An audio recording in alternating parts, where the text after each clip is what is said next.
నమస్తే, welcome to Leo news. ఈరోజు 1వ తారీఖు కావడంతో ఆంధ్రప్రదేశ్లో పెన్షన్ పంపిణీ అయితే సక్రమంగా జరుగుతున్న పరిస్థితులను మనం చూస్తున్నాం. ఇందులో భాగంగా ఈరోజు ఉదయాన్నే ముఖ్యమంత్రి చంద్రబాబు నాయుడు గారు ఒక పెన్షన్ దాని ఇంటికి వెళ్ళి ఆయన స్వయాన పెన్షన్ ఇచ్చి అక్కడ కొన్ని సంచలన వ్యాఖ్యలు అయితే చేశారు. ఈ 5 ఏళ్ల కాలంలో జరిగినటువంటి అవినీతి అక్రమాలపై ఎవరిని ఉపేక్షించేది లేదని ఉక్కుపాదం మోపుతామని కూడా ఆయన చెప్పడం జరిగింది. ఆయన అలా చెప్పారో లేదో ఇలా గతంలో మరి మంగళగిరిలో ఎన్టీఆర్ భవన్పై దాడి జరిగిన ఘటనలో నిందితుల్ని విచారించే పనిలో పోలీసులు పడ్డారని చెప్పి వార్తలు అయితే వస్తున్నాయి. మరి ఇక మీదట మరి ఆంధ్రప్రదేశ్లో ఇప్పటి వరకు జరిగిన దాడులపై అవినీతిపై త్వరితగతిన విచారణ జరిగే అవకాశం ఉంటుందా, ఇది ఎంత మేర జరిగే అవకాశం ఉంది, ఇవన్నీ కూడా తెలుసుకునే ప్రయత్నం చేద్దాం. మనతో ఉన్నారు senior political journalist TV Srinivas గారు. నమస్కారం సార్. నమస్తే సార్, ఈరోజు పెన్షన్ల కార్యక్రమం అయితే సజావుగా జరుగుతోంది. అంటే గతంలో మనం చూసాం వైఎస్ జగన్మోహన్ రెడ్డి హయాంలో పెన్షన్ దానిని అడ్డం పెట్టుకుని కూడా రాజకీయం చేయడం, అలాగే వాలంటీర్లు లేకపోతే కూడా పెన్షన్ సరఫరా చేయలేము అని చెప్పడం కూడా మనం చూసాం. సో వాటన్నిటికీ చెక్ పెడుతూ ఈరోజు పెన్షన్ల కార్యక్రమం అయితే గ్రామ వార్డు సచివాలయ ఉద్యోగుల ద్వారా ఒక్క రోజులోనే పూర్తి చేయగలుగుతోంది ఇప్పటి ప్రభుత్వం. అలాగే ఆ కార్యక్రమంలో ఆయన కొన్ని వ్యాఖ్యలు అయితే చేశారు ముఖ్యమంత్రి చంద్రబాబు గారు. ఈ 5 ఏళ్ల జగన్మోహన్ రెడ్డి హయాంలో జరిగిన అవినీతి అక్రమాలపై ఎవరిని ఉపేక్షించను, అది ఎంతటి వారైనా సరే అని చెప్పి. సో ఏం చెప్తారు మీరు, ఎలా చూడొచ్చు అంటారు? దుర్మార్గుల్ని వదిలే ప్రసక్తే లేదన్నాడు.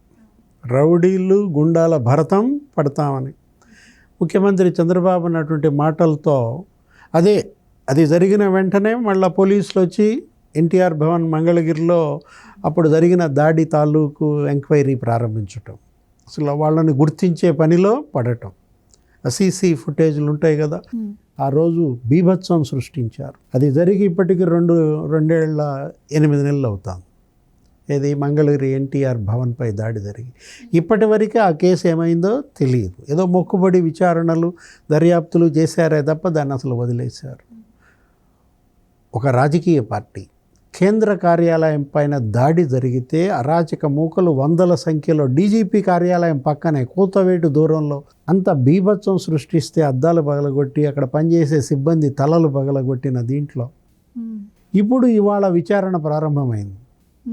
వచ్చారు పోలీసులు, మళ్ళీ ఎంక్వైరీ చేస్తున్న దీంట్లో దేవినేని అవినాష్ వణుకు పుడుతోందా, లేళ్ల అప్పిరెడ్డి గజగజలాడుతున్నాడా? ఎందుకంటే వాళ్ళిద్దరి మీదే పోయింది ఆ దాడి అంతా కూడా. ఎట్లా ఇటు విజయవాడ నుంచి దేవినేని అవినాష్ అనుచరులే వచ్చారని పెద్ద ఎత్తున అక్కడ ఆ పార్టీ కార్యాలయం పక్కనే ఉన్న కన్వెన్షన్ సెంటర్లో వాళ్ళు మీటింగ్ అయ్యారని, గుంటూరు లేళ్ల అప్పిరెడ్డి గ్యాంగ్ అంతా అక్కడికి వచ్చిందని, అందరూ కలిసి 2 గ్యాంగులు ఏకమై ఎన్టీఆర్ భవన్ మీద పడి బీభత్సం సృష్టించారని. అప్పుడు దానికి జగన్మోహన్ రెడ్డి ఏమన్నాడు, నన్ను తిడితే మా వాళ్ళకి బీపీలు రావానో ఏదో అన్నట్టున్నాడు. ఇప్పుడు వాళ్ళకి బీపీలు రావటం దేవుడెరుగు. ఇప్పుడు జైళ్ళకి వెళ్ళే పరిస్థితి వచ్చిందనమాట. ఇప్పుడు ఆ మొత్తం ఫుటేజీల్లో ఉన్న వ్యక్తులందరినీ గుర్తించి వాళ్ళెవరు ఏంటి పేర్లు కూడా తీసుకుని ఇప్పుడు అరెస్టులు కనుక ప్రారంభిస్తే ఇది ఒక సందేశం కూడా. ఎందుకంటే చట్టం చేతులు చాలా పొడవైనవి. ఇవాళ చట్టం కళ్ళు గప్పి మనం తప్పించుకోవాలన్నా తప్పుకోలేం. ఎందుకంటే మనం ఎలా పేట్రేగిపోయారో చూసాం. 5 ఏళ్ల జగన్మోహన్ రెడ్డి పరిపాలనలో గుండాలు, రౌడీలు, ఒక కేంద్ర కార్యాలయం తెలుగుదేశంపై దాడే కాదు, గన్నవరంలో కార్యాలయం తగలబెట్టారు, కార్లు తగలబెట్టారు, మనం చూసాం. అదే కాదు, నెక్స్ట్ మాచర్ల తెలుగుదేశం పార్టీ కార్యాలయం తగలబెట్టాడు, అక్కడ బ్రహ్మారెడ్డి ఇల్లు తగలబెట్టారు. ఎంత భయోత్పాతం సృష్టించారంటే అసలు మనం గతంలో ఎప్పుడూ వినలేదు ఈ పేర్లు. ఏదో బ్లేడ్ బ్యాచ్ అని, చెడ్డీ గ్యాంగ్ అని, గంజాయి బ్యాచ్లని, అసలు పెద్ద ఎత్తున గంజాయి ఈ 5 ఏళ్లలో ఎలా నీకు ఇదైందో మనం చూసాం. యువత గంజాయి మత్తులో పడి ఎలా దారుణాలకు పాల్పడ్డారో కూడా మనం మీడియాలో చూస్తున్నాం. ఎంతమంది ఆడబిడ్డల్ని రేపులు చేశారని, గ్యాంగ్ రేపులని. అంటే ఇటు గంజాయేమో విపరీతంగా పెరిగిపోయింది, యువతని పెడదారి పట్టించారు, రౌడీలు గుండాలు చెలరేగిపోయారు. అక్కడ రెడ్ శాండల్ గ్యాంగ్ ఎక్కడ, రాయలసీమలో. అసలు రెడ్ శాండల్ స్మగ్లర్కే జగన్మోహన్ రెడ్డి వైసీపీ టికెట్ ఇచ్చారని, చిత్తూరు విజయానంద రెడ్డి ఎవరో ఆయన పైన కొన్ని డజన్ల కేసులు రెడ్ శాండల్ స్మగ్లింగ్కి సంబంధించి ఉన్న దీంట్లో చంద్రబాబు ఎన్నికల ప్రచారంలో కూడా తిట్టాడు. చంద్రబాబు ఇప్పుడు ముఖ్యమంత్రి అయ్యాడు కాబట్టి ఇప్పుడు ఈ గ్యాంగులందరికీ వణుకు పుట్టింది. గతంలో కూడా మనం చూసాం 2014లో చంద్రబాబు ముఖ్యమంత్రి కాగానే ఆ red sandal king pin Kollam Gangireddy jump అన్నమాట, ఇది విదేశాలకి పారిపోయాడు. అట్లాగే ఇప్పుడు వీళ్ళంతా కూడా మరి రేపొద్దున ఈ కేసులు ఈ విచారణలు బిగినైతే మరి అబ్స్కాండ్ అవుతారా?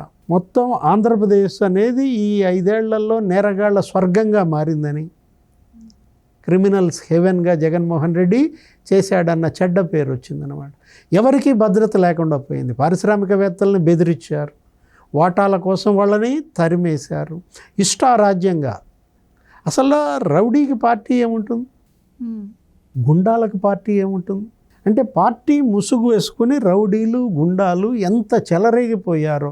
నీకు ల్యాండ్ గ్రాబర్స్ భూ కబ్జాలకు పాల్పడ్డారు, అత్యాచారాలు చేశారు, హత్యలు చేశారు, పెద్ద ఎత్తున దోపిడీ జరిగింది.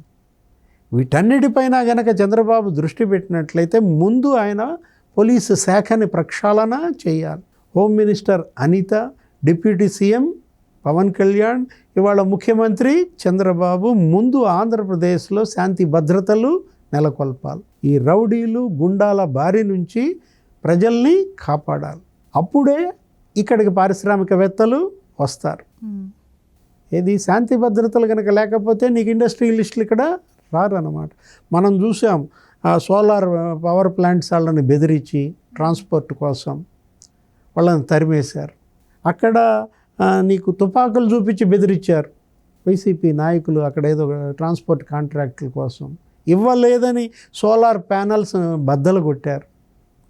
మామూలు భయోత్పాతం కాదు వీళ్ళు సృష్టించింది.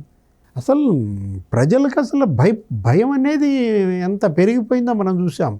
ఇప్పుడు దీని నుంచే కదా మొన్నటి ఆ ప్రజా తీర్పు కూడా, వీళ్ళు మళ్ళా గెలిస్తే మేము బతకం, జగన్మోహన్ రెడ్డి మళ్ళా సీఎం అయితే మా భూములక భద్రత ఉండదు, భూములకే కాదు ఆస్తులకే కాదు ముందు మా ప్రాణాలకు ధనమాన ప్రాణాలకి రక్షణ ఉండదనే అంత పెద్ద ఎత్తున కూటమిని గెలిపించారు. 175 సీట్లలో 164 సీట్లు కూటమికి ఇచ్చారంటే ఎంత భయంతో వేసిన ఓటు అది, ఎంత వ్యతిరేకతతో వేసిన ఓటు. ఇక్కడ ఒకటి సార్, ఇప్పుడు చంద్రబాబు నాయుడు గారు ముఖ్యమంత్రి అయ్యాక అభివృద్ధి సంక్షేమం ఎలాగో ఈరోజు మనం చూసాము, అభివృద్ధి వైపు కూడా బాగా దృష్టి పెట్టారు. సో వీటి మీద పెట్టినంత దృష్టి ప్రతిపక్ష నాయకులు చేసిన తప్పుల మీద పెట్టట్లేదు అని కూడా. ఎందుకు అంటే అంత త్వరితగతిన విచారణ జరగట్లేదు, లేదు అంత త్వరితగతిన విచారణ చేస్తే ఇది కక్ష సాధింపు చర్యగా ప్రతిపక్ష పార్టీ భావిస్తుందేమో అన్న ఉద్దేశంతో కూడా ఇది లేట్ అవుతుంది అనుకోవచ్చా? లేదు అంటే మరి ఈ అవినీతి అక్రమాలు చేసిన వాళ్ళందరికీ ఎప్పట్లోగా శిక్షలు పడే అవకాశం ఉంటుందని? కొత్త ప్రభుత్వం ఏర్పడి ఇంకా 4 రోజులు కాలేదు, 26 రోజులైంది వాళ్ళకి. ఏంటి ఈ నెల రోజుల్లోనే మనం చూసాం ఏది బేవరేజెస్ కార్పొరేషన్ ఎండి వాసుదేవరెడ్డి ఎక్కడున్నాడు? ఇప్పుడు ఆయన పైన తీవ్రమైన అభియోగాలు, మరి ఎంక్వైరీలు జరుగుతున్నాయి. మొత్తం వరుసపెట్టి కేసులు పెట్టిన దీంట్లో ఆ నానక్రామ్ కూడా ఎక్కడో విల్లా, ఆయన మరి ఆ విల్లా ఎవరిది ఏంటి? వాళ్ళ వాసుదేవరెడ్డి నీకు ఇబ్బందుల్లో పడ్డాడు. Next mining corporation MD Venkatareddy, ఎవరిని వదిలిపెట్టే ప్రసక్తే లేదు. అటు అవినీతికి పాల్పడిన వాళ్ళు, ఇటు దోపిడీకి పాల్పడిన వాళ్ళు, అటు అరాచకాలు సృష్టించిన వాళ్ళు, ఇటు హింసా విధ్వంసాలకి పాల్పడిన వాళ్ళు, మొత్తం రౌడీ రహిత రాష్ట్రంగా ఆంధ్రప్రదేశ్ రూపొందాలి. Thank you so much.